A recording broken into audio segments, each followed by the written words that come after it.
आज साहित्यरत्न अण्णाभाऊ साठे यांची जयंती.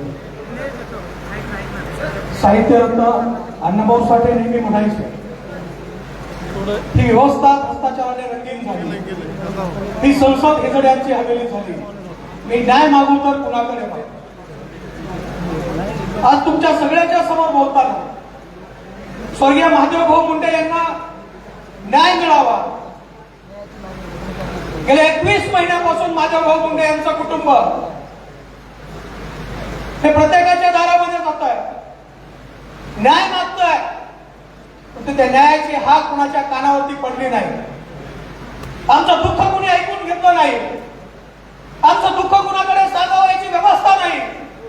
ज्यावेळेला आमची भगिनी ज्ञानेश्वरताई मुंडे यांनी न्यायासाठी हाक दिली त्यावेळेला संघाचं योद्धा म्हणून दादा जरांगे पाटील हे त्यांच्या पाठीशी खंबीरपणे उभा राहिले.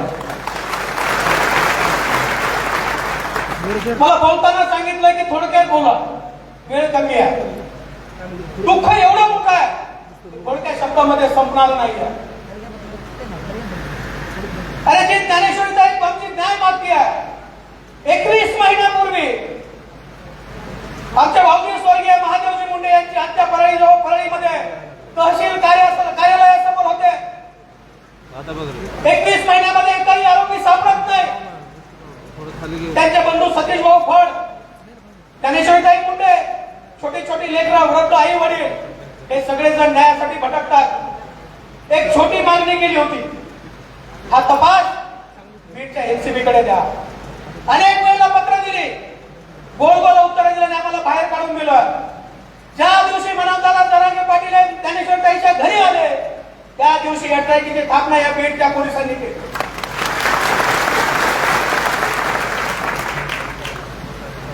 या सगळ्या लढाईमध्ये जवळचे मित्र, रक्ताचे नाते गळलेले असताना मनोजदादा जरांगे पाटलांनी जातीपातीच्या पलीकडे जाऊ आमच्या पाठीवरती आशीर्वादाचा हात ठेवला आहे. दादा मी नतमस्तक होतो तुमच्याकडे. या ज्या प्रवृत्ती आहेत, या प्रवृत्ती कुठल्या जातीच्या नाही आहेत, कुठल्या धर्माच्या नाही आहेत, या गुन्हेगारी प्रवृत्ती आहेत. आपल्या फायद्यासाठी कुणालाही मारायचं आणि आपल्या फायद्यासाठी कुणालाही जेलमध्ये घालायचं ही त्यांची नीती आहे. स्वर्गीय संतोष अण्णा देशमुखांची हत्या झाली आणि स्वर्गीय संतोष अण्णा देशमुखांच्या हत्येनंतर आदरणीय मनोजदादा जरांगे पाटील आपण संतोष अण्णा देशमुखांच्या कुटुंबाच्या पाठीमागे उभा राहिला आणि आज संतोष अण्णा देशमुखांना न्याय मिळण्याच्या एका दिशेने आपण निघालो. जर मनोजदादा तुम्ही आले नसते तर त्या परळीच्या मातीखाली अनेक महादेव मुंडे, अनेक बापू आंधळे दफन झाले. त्याच पद्धतीने संतोष अण्णांची हत्या सुद्धा या मातीमध्ये दफन झाली असते आणि ज्या लोकांनी गुन्हा केला नाही त्या लोकांना जेलमध्ये घातलं असतं. काल परवा ठाण्याला एक अधिवेशन झालं समाजाचं आणि त्या समाजाच्या अधिवेशनामध्ये धनंजय मुंडे असं म्हणाले की माझी जात बदनाम केली जाते, माझ्या मातीला बदनाम केलं जात आहे, माझ्या जिल्ह्याला बदनाम केलं जात आहे. धनंजयजी मुंडे साहेब, त्या महादेव मुंडेची परळीमध्ये हत्या झाली. 400 किलोमीटर तुमचं 400 मीटर तुमच्या घरापासून महादेव मुंडेचं घर आहे. गेल्या 21 महिन्यात तुम्हाला महादेव मुंडेचं घर सापडलं नाही. महादेव मुंडे वंजारी समाजाची नाही, तो शिवराज बांगर तुमच्या समोर उभा आहे. गेल्या 4 वर्ष झालं मला छळलंय, 11 केसेस माझ्यावरती केल्यात, 7 महिने 11 दिवस जेलमध्ये टाकलाय, माझी हत्या करण्यासाठी अनेकांना सुपाऱ्या दिल्यात. हा जो गोटे गीते नावाचा गुन्हेगार आहे त्या प्रत्येक घटनेत पीडित आहे. 5 दिवस बीड मध्ये माझी हत्या करण्यासाठी टळ ठोकून बसतो. काय कारण आहे? धनंजय मुंडे साहेब समाजाच्या न्यायालयामध्ये या, भगवान गडावरती या, भगवान बाबाच्या समाधीवरती हात ठेवा आणि या सगळ्या मतदारांची जो समाज तुम्ही उद्ध्वस्त केला आहे त्या लोकांची फक्त चुकी सांगा. अरे राजानं झोडपलं, राजानं सतत पावसानं झोडपलं तर तक्रार कुणाकडे करायची? अशा प्रकारची मनस्थिती आमची आहे आणि त्या परिस्थितीमध्ये आदरणीय मनोजदादा जरांगे पाटील आमच्या पाठीशी उभा राहिले आहेत. त्याला जात म्हणून नाही, फक्त माणुसकी म्हणून माझी एक तुम्हाला विनंती आहे. आज स्वर्गीय महादेव भाऊ मुंडेसाठी तुम्ही मोठ्या संख्येने आलात. मला माहित नाही माझ्या जातीचे किती लोक आहेत आज, फक्त जी माणुसकी, ज्यांच्या मनामध्ये मन आहे, ज्यांच्या घरामध्ये लेकरू आहे, ज्यांच्या घरामध्ये आई, अनेक वेळा पोलिसांनी सांगितलं की आम्हाला याच्यामध्ये ठोस सापडत नाही. वाल्मिक कराड या कुटुंबाने नाव घेतलेलं आहे. ही हत्या केली असं बाळा बांगर यांनी सांगितलं. हे बाळा बांगर कोण आहे? तर त्या काळामध्ये 24 तासापैकी किमान 16 तास वाल्मिक कराडच्या सोबत राहतो. तर बाळा बांगर आजच बोलतात का? अजिबात नाही. बाळा बांगर त्याच्या गाडीमध्ये बसलेला असताना सुद्धा सगळ्याला सावध करत होते आणि जो जिवंत उभा आहे तो फक्त बाळा बांगरने मला सावध केलं म्हणून मी उभा. जर बाळा सावध केलं नसतं तर 2024 मध्ये माझी हत्या झाली असती. हत्या करता नाही आली म्हणून माझ्यावरती एक केस केली. ती केस अशी आहे की वाल्मिक कराडकडून मी खंडणी घेतलेली आहे. की शिवराज बांगरने मला व्हॉट्सअपवरती फोन केले आणि सांगितलं की मला 15 लाखाची खंडणी दे, त्याचा तुझ्या अंगावर गाडी घालेल, तुला मारून टाकेल. वाल्मिक कराडकडे इंडिवर आहे आणि माझ्याकडे ऍक्टिव्हा स्कूटी आहे. धडक झाली असती तर काय झालं असतं? पण तो मित्रांनो हा भाग वेगळा आहे. परळीचे पोलीस ही वाल्मिक कराड आणि धनंजय मुंडेचा बटी करण्यासाठी काम करतील.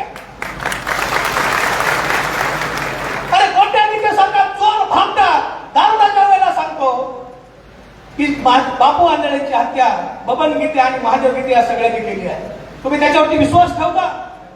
सांगतो की हे माझ्या समोर झालं आहे आणि हरामखोर वाल्मिक कराडनी महादेव मुंडेच्या गळ्याचा मांसाचा तुकडा टेबलवर ठेवलाय आणि तुम्ही म्हणता त्याच्यामध्ये बाळा बांगर राजकारण करतो. आणि शरम वाटली पाहिजे पोलिसांना तुम्हाला. तुम्ही पगार गृह विभागाचा घेताय का धनंजय मुंडे आणि वाल्मिक कराडचा घेताय? जरा हे दुःख आहे. कुणी आमचं म्हणणं ऐकायला तयार नव्हतं. रडावं तर कुणाशी रडावं? अरे ज्या वेळेला वाटलं की कुणाच्या तरी गळ्यात रडून पडलं पाहिजे, सतत भीती असायची की गळ्यात पडून रडल्यानंतर तो केसानं कापतोय की का. त्या मागच्या परिस्थितीमध्ये एवढी वाईट परिस्थिती निर्माण झाली होती की सक्का भाऊ सुद्धा त्यांच्यासाठी कुणाचंही काही करायला तयार होता. सक्का मेहुणा तयार होता. आमच्यावरती अन्याय झाला म्हणून आमची तुमच्याकडे आलो आहे. ही न्यायाची भूमिका दादा तुम्ही आमच्याकडे सोबत घेतली आहे. मी तुमचा आभार मानतो. मी ज्या गावामध्ये राहतो त्या गावाच्या 10 गावामध्ये माझं वंजारी समाजाचं एक घर आहे. नारायणगडाच्या पायथ्याला सौंदर्य नावाचं गाव आहे आणि त्या गावामध्ये माझं एक घर आहे. ग्रामपंचायत ओबीसी साठी राखीव होती. माझी आई ग्रामपंचायतीला उभा राहिल्या. 2 मतांनी माझ्या आईचा सरपंच पदाला पराभव झाला. सगळं गाव एकत्र बसलं, पूर्ण मराठा समाजाचं, आणि त्या गावाने सांगितलं की शिवराज बांगर हा प्रक्रियेतला माणूस आहे. भलेही सरपंच पदाला पराभव झाला असेल पण उपसरपंच पद आम्हाला तुम्हाला द्यायचं आहे. हे कुठलं राजकीय पद होतं का? ही मराठा समाजाची मनाचा मोठेपणा आहे की ते मोठेपणानं आम्हाला वागवून द्या. आणि दादा त्याच भूमिकेतून गेले अनेक वर्ष तुमचा संघर्ष आम्ही पाहिलेला आहे. गेले अनेक वर्ष आम्ही तुमच्या सोबत आहे. आता न्याय देण्याची तुमची आम्हाला वेळ आहे. मोठ्या भावाची भूमिका आता खऱ्या पद्धतीने तुम्हाला बजवायची आहे. मोठा भाऊ म्हणून आमच्या पाठीत उभे राहाल. आणि मी माझ्या सततच्या सुद्धा लोकांना विनंती करणार आहे. मी काल परवा एक प्रेस घेतली. तुम्ही अनेक लोकांनी पाहिलं असेल, कोणी पाहिली नसेल. मला समाजातल्या किमान 1000 लोकांचे फोन आले की शिवराज बांगर तू बोललास ते बरोबर बोललास, कुणीतरी याच्यामध्ये बोलायला पाहिजे. परंतु ट्रक ड्रायव्हर, गर्दुले, दारुडे गावातनं ओवाळून टाकलेले अतिशय घाणेरड्या पद्धतीने आमच्या आई बहिणीला शिव्या देत आहेत, आमच्या मुलीला शिव्या देत आहेत. अरे लाज वाटली पाहिजे. ज्या गुन्हेगारांनी तुमचं माणसं मारली आहेत त्याचं समर्थन करताय आणि ज्याच्या घरातली माणसं गमावली आहेत त्याला तुम्ही शिव्या घालताय. कोणती संस्कृती आहे? भगवान बाबाची ही शिकवण नाही. भगवान बाबाने कधीही शिकवलेलं नाही. आम्ही शिव्या देणाऱ्याला फक्त टॅप करतो, ओपन करून बघतो. एक तर धनंजय मुंडेचा वॉलपेपर असतो ना तर वाल्मिक कराडचा असतो. सर्वसामान्य वंजारा समाज सुद्धा या सगळ्या गोष्टीपासून लाभ मिळाला. दादा तुमच्या भूमिकेचं सगळ्या समाजाने स्वागत केलं आहे.